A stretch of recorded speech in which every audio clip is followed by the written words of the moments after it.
Nandito kami sa Wow Mang Inasal. Yung asawa ko nang pumasok sa loob kasi maraming tao, may tao. Hindi na ako pumasok. Siya na mag-order. Kaya na ng asawa ko yun. Itong iskinita yata na to, siguro mga pub to.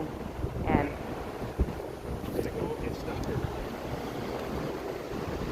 Ayan. Naka-order na ang asawa ko. Did you order? Yeah. Did you order? What did you order?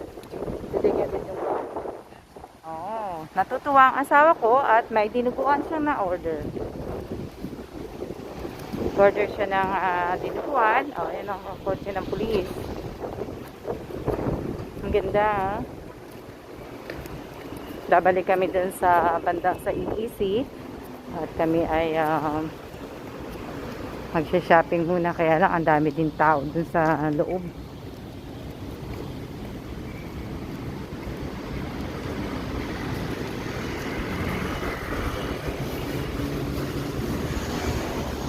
Ito ang isang 7-Eleven.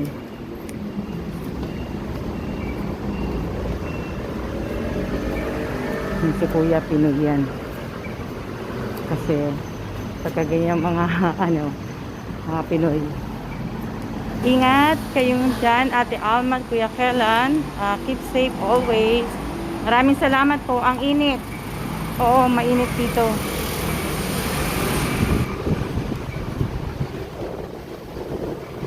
Kaya lang, ang daming tao.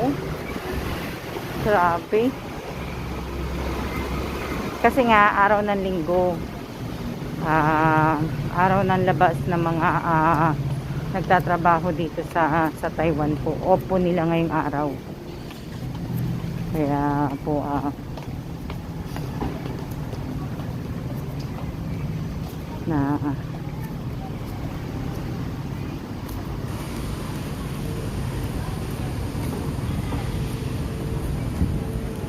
madaming tao, hindi din ako ganang pumapasok. Kaya may mga tinda-tinda silang mga damit. Ayan. Kanilang mga tinda-tindang damit.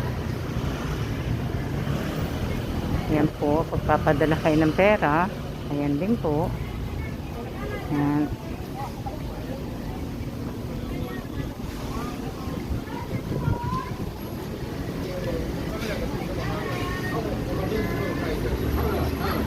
Patayin ko muna po.